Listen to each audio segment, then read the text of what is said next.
Mr. Speaker, sir, I rise in support of the amendments to the motion as proposed by Mr. Leong. Today we've had a long debate on this past reserves, how much to use, how much is enough. But let us not forget what a blessing it is to have the privilege of having such a debate, having past reserves to argue over. How did we get into such an enviable position? MPs will know that Singapore didn't start with much. In 1959, when the PAP government first took office, Dr. Goh Keng Swee was appointed Minister of Finance, and he immediately discovered that the treasury was bare. And he had to implement immediate austerity measures, including pay cuts for civil servants and ministers. It was only by the early 1980s, after 2 decades of nation building, that we had started to accumulate a nest egg of reserves. And at that time, our forefathers considered what to do, because they anticipated that the political pressure to spend these reserves would grow, and that if these hard-earned savings were not properly protected, they could be easily and unwisely spent. And once gone, is gone. And they felt that they had to do everything they could to guard against this. So in 1984, at the National Day rally, Mr. Lee Kuan Yew talked about how the reserves could be frittered away by a profligate government spending money that it had not itself earned within a single term. And he proposed a simple principle. If a government wants to spend, it must first raise the money. Whether by raising taxes, or by making shrewd investments, or some other direct, open, proper means, but not by drawing down on the past reserves that it had inherited. And to guard against a rogue government raiding the reserves, Mr. Lee mooted the idea of a president elected directly by the people, who would have the constitutional power and the moral authority to safeguard the reserves and be able to say no if the government wanted to spend it for an unwise purpose. And that was the concept of the second key. 4 years later, 1988, the PAP government published the white paper on the elected president scheme. Professor Jayakumar oversaw the drafting, and I helped him with it. We made the elected president proposal a central issue in the 1988 general election. After the election, in January 1991, we amended the Constitution to create the elected presidency. And Mr. Wee Kim Wee, who was then already the president, took on the new custodial powers and became the first president who wielded the second key. We designed a whole system to protect the reserves, wherever those reserves might have been. So the second key applies to the government, especially the Ministry of Finance, but also to what we call the fifth schedule entities. Fifth schedule because it's a fifth schedule attached at the back of the Constitution. And these fifth schedule entities are MAS, Temasek, GIC, CPF, JTC, HDB. Why did we do this? Why did we include these 6 entities? MAS, because those are our official foreign reserves. Temasek, those are our direct investments, the GLCs, government-linked companies.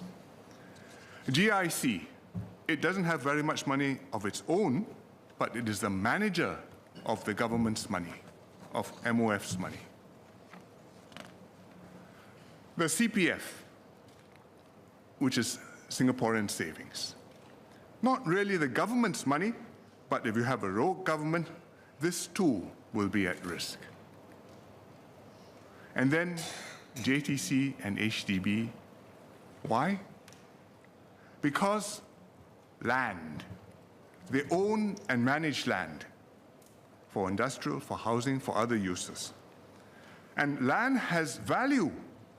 And in Singapore, land is often very valuable. And therefore, we must protect our land and not allow our government to do anything with it that is a covert form of giveaway. And we discussed some possibilities today. That was how we started. Our first priority was to keep the capital sums in the reserve safe. We hadn't thought very deeply about exactly how much of the income to spend. We just took a standard accounting view that the income from the reserves would be the interest and dividends that we earned on our investments. And we call this net investment income, NII. And we decided that government of the day could spend 100% of the NII. But in practice, we didn't spend any of the NII because we were still running comfortable budget surpluses. Later, when Mr. Ong Teng Cheong was elected president, he questioned this rule. He asked, why do we allow ourselves to spend 100% of NII? He argued correctly that we should also set aside something for the future. Because as the years pass, as the economy grows, if your reserve amount remains constant, it gets smaller relative to the economy. And you ought to allow the reserves also to grow. So the question is, how much to provide for the future while also enabling the present generation to benefit from the reserves? There's no magic rule to this, but we arrived at a split of 50-50. And there's a certain simplicity and fairness to that, a natural division that we settled on between the president and the government. It's simple, it's intuitive, everybody can understand it. We split the difference between now and the future. Tinang Tipua. And so, in 2001, Parliament passed a constitutional amendment to protect 50% of NII and add that to the reserves. And the other 50%, the government of the day could spend. So 50% for the present, 50% for the future. Over the next decades, as we gain experience operating the safeguards, we progressively refine them. And I've been closely involved in this process, first working with Professor Jayakumar under Prime Minister Goh Chok Tong, and then later on as PM. Over time, we realized that NII, net investment income, may not be the best measure of what you should be able to spend. Because when we invest, we do not just look at income from dividends and interest. We also expect to make capital gains, which are often more important than dividend payouts. For example, if you had bought Facebook shares, I didn't, but if you had, at their IPO in 2012, at the price of $38 US. Yesterday, you would have had their value gone up 12 times because Meta closed at $455 US yesterday. But you would not have received 1 cent of dividends. Meta is about to pay their first dividends next month in March. So in that circumstance, can we say returns from the investment is zero? No, it's wrong. So we decided we should consider not just the interest and dividends, but also include capital gains as well. And of course, you must take into account capital losses as well. And that means spending on the basis of overall investment returns, capital gains and losses, plus in earnings, plus income, interest and dividends, instead of just investment income.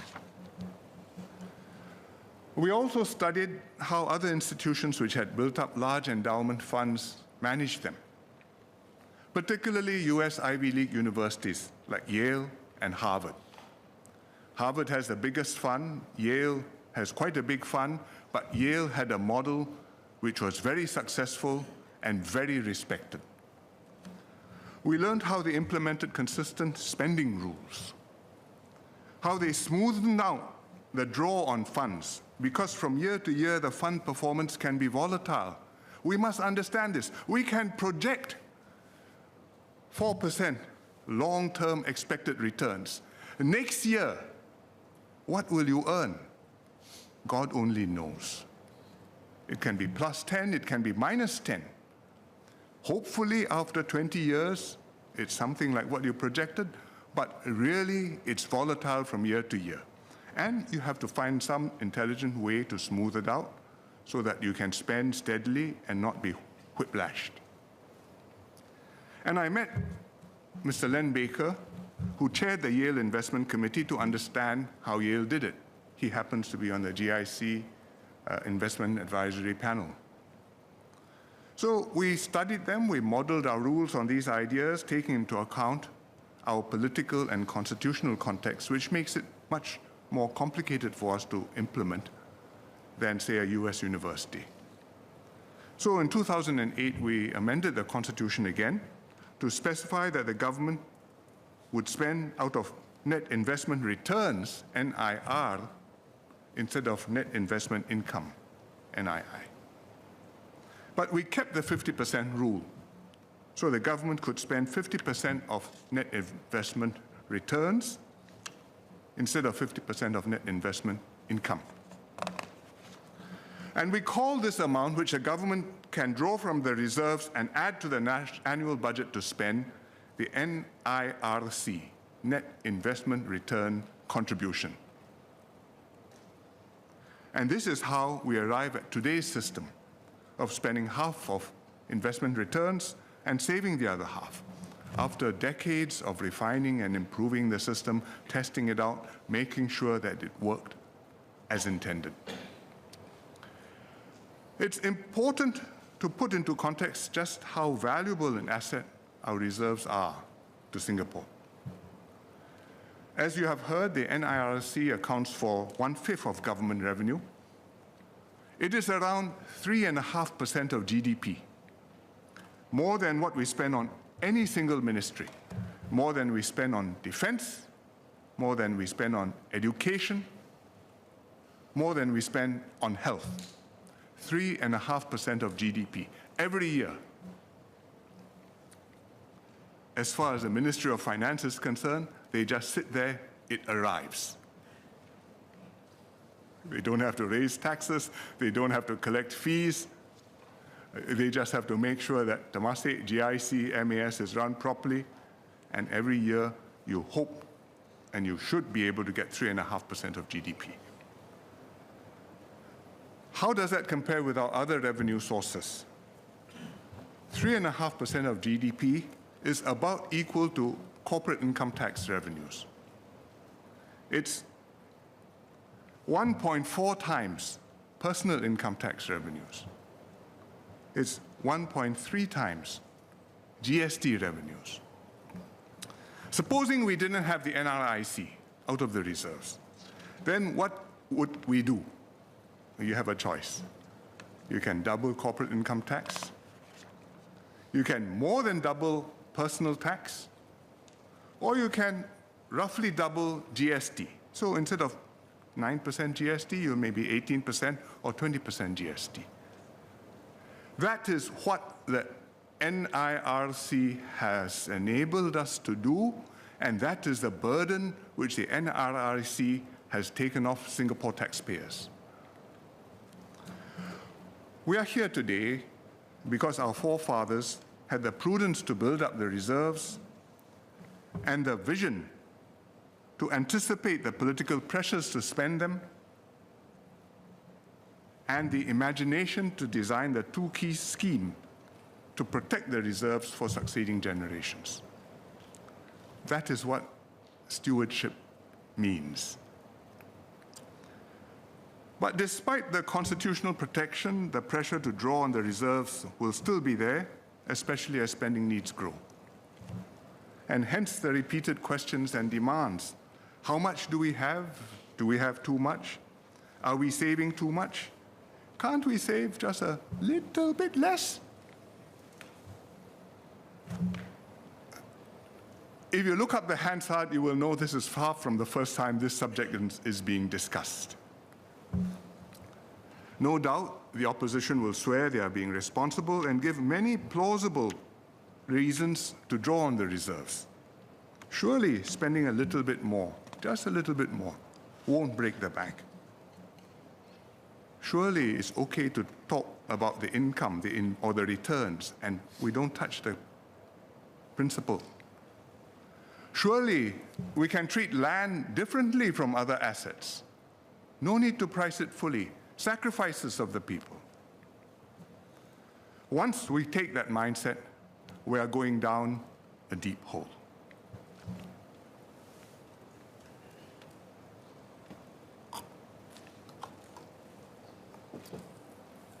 How much is enough? To me, that's the wrong question to ask.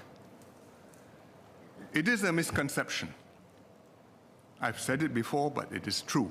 It is a misconception that when it comes to our reserves, there is such a number, say X billion dollars, that is enough. Then you have more than X billion in the reserves, we have too much. You have less than X billion in the reserves, we have too little. There is no such number, because we can have no idea what the future holds, what crisis we will run into, how much we will need.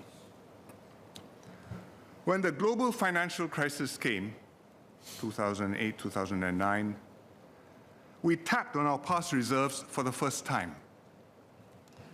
We made a resilience package, $20.5 billion, of which $4.9 billion was earmarked to come from past reserves. We implemented a jobs credit scheme to help employers pay CPF and to protect the jobs. We had a special risk-sharing initiative to encourage banks to lend, and the government would share the risk of the lending. In the end, we actually took $4 billion from the past reserves. The economy revived much faster than we expected, and the government returned fully this $4 billion by the end of its term. In that crisis, we also used past reserves to guarantee deposits in commercial banks. We ring-fenced $150 billion for this purpose. And we said so, that we would put aside $150 billion from the reserves to back this guarantee. It's not just words, it's got real heft behind it. Thankfully, no banks failed and we didn't have to touch the money. But it was critical that we did that, and to deliver a credible guarantee to bolster confidence in our banking system, and probably prevented a run, and the deposits would have disappeared from our banking system, gone overseas. The banking system would have crashed. The exchange rate would have crashed. Those people who say it didn't happen, it can't happen, I say, get real. So, was $4 billion enough? The next crisis, COVID-19, when it hit us, that was on a different scale altogether. We sought the President's approval successively to draw up to $69 billion from past reserves for medical facilities, for testing, for vaccines, for support schemes and assurance packages. We saved lives, we saved livelihoods. In the end, we actually drew down about $40 billion. It's not likely that we are going to be able to put $40 billion back into the reserves anytime soon. Again, in COVID, our reserves were a tremendous advantage. It gave us confidence, it gave others confidence in us. We had the financial muscle to do everything we needed to do without getting heavily into debt, unlike so many other countries. The Ministry of Health could concentrate on their duties. The Ministry of Education could concentrate on their arrangements. The Ministry of National Development and MOM could look after the dorms. You do what you need to do, the resources will be forthcoming. It's a tremendous luxury. Without the reserves, would we have dared to pre-order vaccines even before they were tested and proven and produced? Would we have been able to pay up to 75% of salaries in the crisis, in the job support scheme, to protect workers and to prevent companies from closing? So we spent $40 billion in the end. Is $40 billion enough? COVID will not be our last pandemic, nor our most serious one. And it is far from being the worst thing that can happen to Singapore. If we find ourselves at war, like Ukraine, how much is enough? The war is costing Ukraine $100 million a day. The country relies heavily on US and European support. The US has committed over $100 billion in humanitarian, financial, military support, and now another $60 billion is being debated. The administration wants to do it. The money is desperately needed in Ukraine. Not money, but guns, weapons, everything, ammunition. Congress is making it difficult. Europe has also committed almost $100 billion so far, and just committed an additional $50 billion in grants and loans over 4 years, with a lot of angst and debate, internal disagreement. Hungary had strong views to the contrary. Without this external funding support, Ukraine's war is over. How long more can the US and Europe sustain this support for Ukraine? Looking ahead for 50 years, can anyone promise that Singapore will enjoy another half-century of peace and tranquility? Or guarantee that someone will come to our rescue if we ever find ourselves in a situation like Ukraine's? So, back to the question, for Singapore, how big a nest egg is enough? Mr. Speaker, there's no sensible answer to this question. We can never say for sure how much is enough because we don't know what kind of crisis we will face in the future or how our investments will fare. But that doesn't mean that we should mindlessly save every dollar we earn without regard for present needs. Instead, our mindset should be to treat past reserves as a precious resource that generations of Singaporeans have built up, starting with the pioneer generation, but continuing with the Merdeka generation and with the later generations till this day. And it is a resource. How much? Doesn't matter. Whatever the amount, we put it aside as a nest egg, a rainy day fund. We draw on half the investment returns to supplement our budget every year. The rest we touch only in times of exceptional need or during crisis with special permission from the President. If during one term of government we happen to accumulate a surplus, then we add to the reserves, and hopefully we can maintain the nest egg and keep on growing it gradually, year after year, not just for this generation, but for future ones as well. The spending rule which we've settled on and enshrined in the Constitution is 50-50. Half for now, half for the future.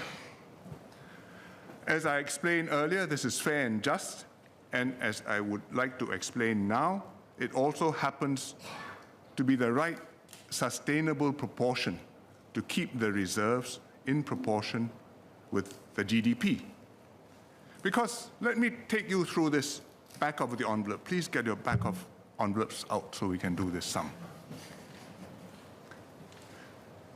Let's assume a long-term expected real return of 4%. It's roughly that. You can see it from GIC's numbers. MAS is slightly lower, Temasek is slightly higher, but let's say 4%. The 50-50 rule means we spend 2%, we save 2%. Okay? It means the reserves should grow by about 2% per year, because there's no other place for the reserves to grow. Just now, Mr. Sito enumerated all the other places and explained to you why there was no money in them. Land, because it's a conversion. The budget, because it's not in the surplus. And borrowing, issuing government securities, because that's not really our money. It's borrowed, and one day it will be claimed. And foreign exchange, that's also really not our money, because people bring in money to be deposited in Singapore banks. They can bring the money out of Singapore banks anytime. So just because the balance is sitting there doesn't mean you can take it home. So 50-50, 2% goes back into the reserves. The reserves will grow, all things going well, 2% per year. And our economy, all things growing well, will also grow, I hope, about 2% per year. Because my workforce is flat, my productivity, if I work very hard, I get 1.5% productivity growth a year. So to make 2%, 2.5% is already working very hard and doing quite well. In other words, on present settings, with our present policy, the reserves will be growing about 2% per year, the GDP will be growing about 2% per year, the balance is the same every year. It's not getting bigger and bigger, more and more reserves, while the GDP languishes. And so the contribution to our budget, NIRC, will be about the same every year, about 3.5%. And if you look at the last 5 years' budgets, all of the figures are published, you will see that it's been about 3.5% a year. It hasn't gone 3.5%, 4%, 5%, suggesting that I've got more and more money in the kitty. It's about there. And so if I keep on doing this, I will keep on being able to do this and spending 3.5% from the reserves every year, saving me a doubling of the GST. I think that's a good thing. And that is the way to protect our nest egg. It's the right thing to do. Yes, Singaporeans are facing higher cost of living. Yes, our spending needs have gone up. And we need more programs to cater and to look after an aging population. And yes, the government does have many programs to help Singaporeans to cope with the cost of living, all kinds of them. Just now, the leader of the House let me count the ways. I don't have to count them again, but there are many. And in fact, we have covered not just the present generation and the younger generation, but also the older generations too, because we had the Pioneer Package, we had the Madula Package. We have not forgotten the people who brought us here. But each generation must spend within our means, and each generation has been able to spend within our means, and even this generation, we can spend within our means. It does mean that from time to time, we have to revise our taxes, raise some of them, like the GST, which we have just raised to 9%. And we have powerful reasons for doing so, which have been extensively debated. Our spending needs have gone up, especially for healthcare and the aging population. And we know that we will need the money sooner rather than later. Why do we do this? It's not just for the fun of it. Nobody relishes a tax increase.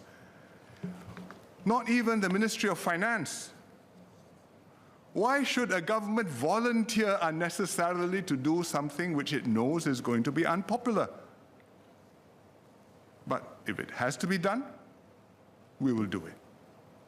And that is what it means to take responsibility for governing a country.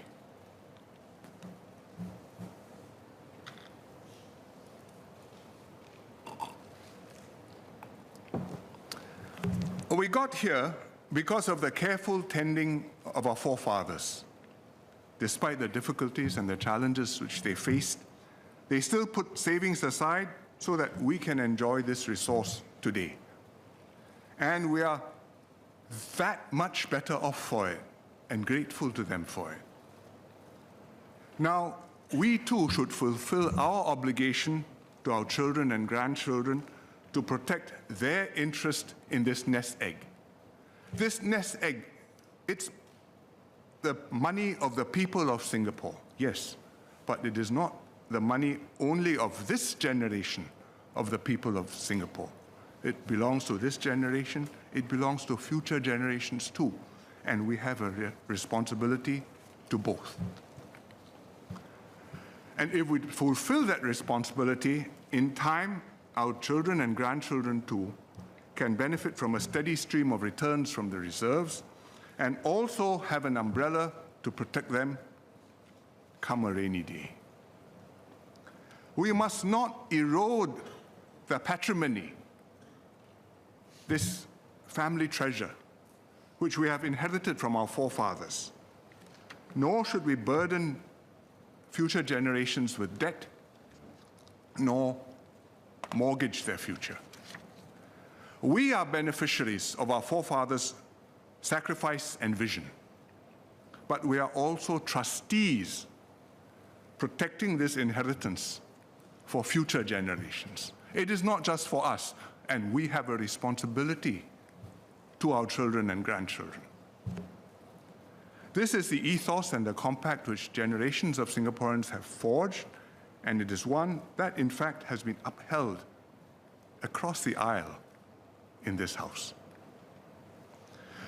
During the global financial crisis, I spoke about it briefly just now, we brought forward the FY 2009 budget to deal with the crisis, and we had a crisis budget. In the budget, this is a budget where we had the job support scheme, and we were going to draw $4.9 billion from the past reserves. And in the budget debate, Mr. Loh Teck Yang questioned why the government wanted to draw down on past reserves instead of using savings from the government's current budget. And he said, past reserves, no, let's read it again.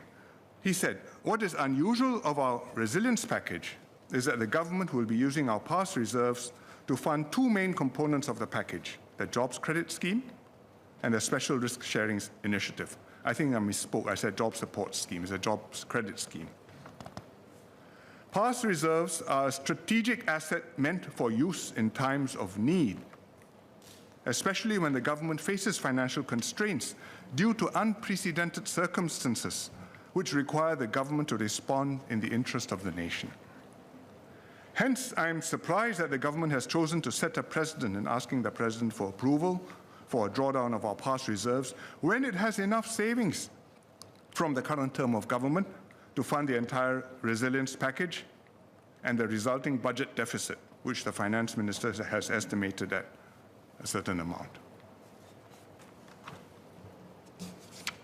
So it was a very reasonable question. Actually, it's a very polite objection, and it was right that he raised it, and we debated it.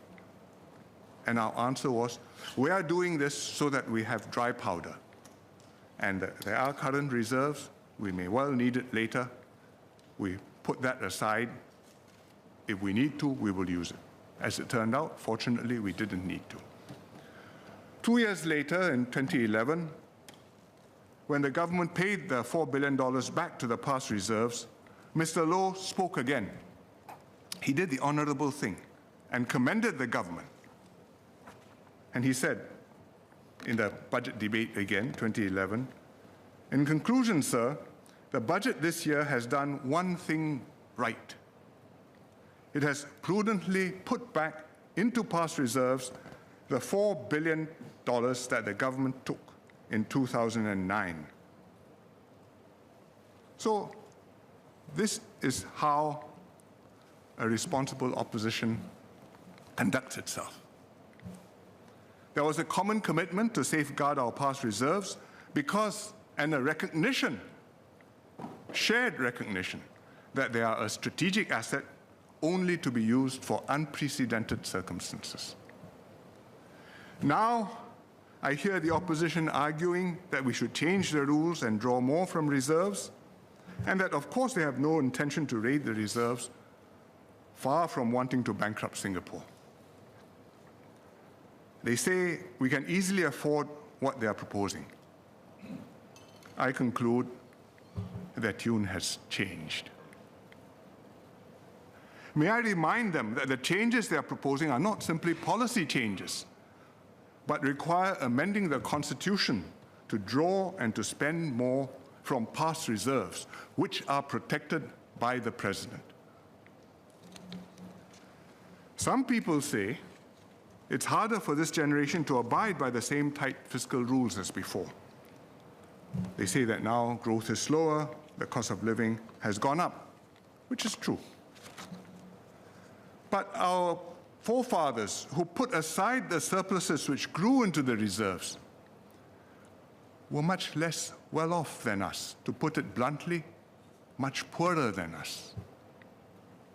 Our standard of living is double or triple what our forefathers lived with. And yet they saved up surpluses for the future, whereas now we hear arguments that we should draw more from the reserves on the basis that we need the money more urgently today. There's a Chinese saying, 创业难，守业更难，败家轻而易举. Hard to start, even harder to keep it going, but all too easy to ruin and to lose everything. Mr. Lee Kuan Yew and his team had anticipated this outcome, this political pressure. They knew that there would always be many worthy, heart-tugging causes demanding government resources. Every MP has got pet causes which he champions. Even ministers have pet causes. Even prime ministers are allowed to have a few. We all want more things to be done. But we also know, and Mr. Lee knew, that money would always be not enough. And he knew that it would always be politically tough to raise taxes, and that's why he and his colleagues designed and implemented the two-key scheme. Some of Mr. Lee's senior colleagues told him that in locking up the reserves, he was trying the impossible. Trying the impossible. You know why? Because their philosophy was, if a generation wants to spend the money, somehow they'll get their hands on it and they will do it. But Mr. Lee disagreed and decided he had to try his best. And it's up to us and for us now to prove that we can protect the nest egg and that Singaporeans are capable of being prudent and responsible well beyond the founding generation. We are not Asiakya. We are responsible. We are also forefathers, one day, of generations yet to be born. The government is elected not just to take care of citizens today, but also to secure the future of the country. And the PAP government has always done both. But in taking care of today's citizens, we are very conscious to safeguard the interests of young people not yet voting, future citizens not yet born, and the long-term interests of Singapore. In 2001, when we instituted the 50% rule applied to NII and amended the Constitution, Mr. Lee intervened in the debate because some MPs were proposing good causes to spend the money on. particularly old people. And he reminded everyone in Parliament, he said, at the end of the day, whom do we owe our deepest obligation to as a government? To the future. Not just to the president, not just to the present, certainly not to the past. We must protect the past reserves. It's our precious resource, our strategic advantage. It's a great source of comfort and reassurance that if we run into a jam or find ourselves in a tight spot, which is bound to happen every so many years, and not so many years, we will have one extra card to play. We will not be destitute. Other countries admire, even envy what we have, but they find it very hard to emulate what we have done. It was only in Singapore, only in those circumstances, only with that history and that generation and that phase of nation building that we could do it. If it's gone, we will not be able to do it again either. So therefore, as for ourselves, we too must make a conscious effort to keep our system working. Singaporeans need to have the right instincts.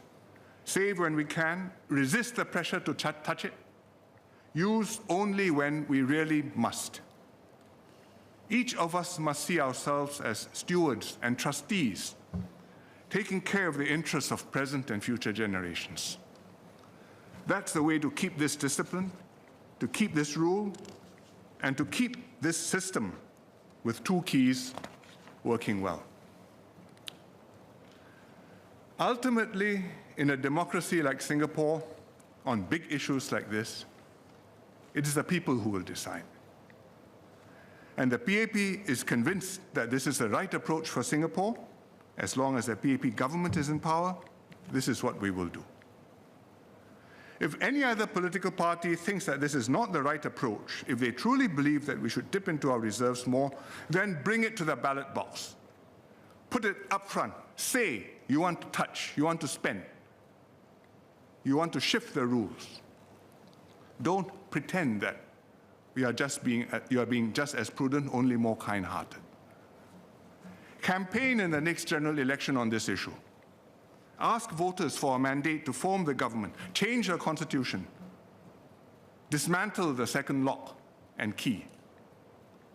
Put this squarely to the people and let them decide. The PAP will join issue with them and convince Singaporeans that our way is the right way for Singapore. And I believe Singaporeans believe us. Because, if I may come back to the IPS survey which we referred to and which you still have in your hands, it was not just a survey of the trust for input on reserves and therefore trust in the PAP government in general. If you look at the paragraph under para 3.3, it says, in the case of the PAP government, the statement was modified to refer to the level of trust in it to manage the reserves. In other words, Singaporeans have high confidence in the PAP government's management of the reserves. And therefore, we are confident that we will win the argument and we'll be able to get Singaporeans to do the right thing. Taking a long-term view of the reserves, striking the right balance between present and future needs, these are vital responsibilities of any Singapore government. I have spent 40 years of my life stewarding, safeguarding, improving this system, continuing the work of those who had come before me. Now I'm preparing to hand over to my successor, in good order, a Singapore which is more prosperous, more secure. I ask everyone to help them maintain the prudent policies that have served us well, to keep Singapore on the right track so that we can all continue to benefit from the nation's success for many years to come. Thank you, Mr. Speaker.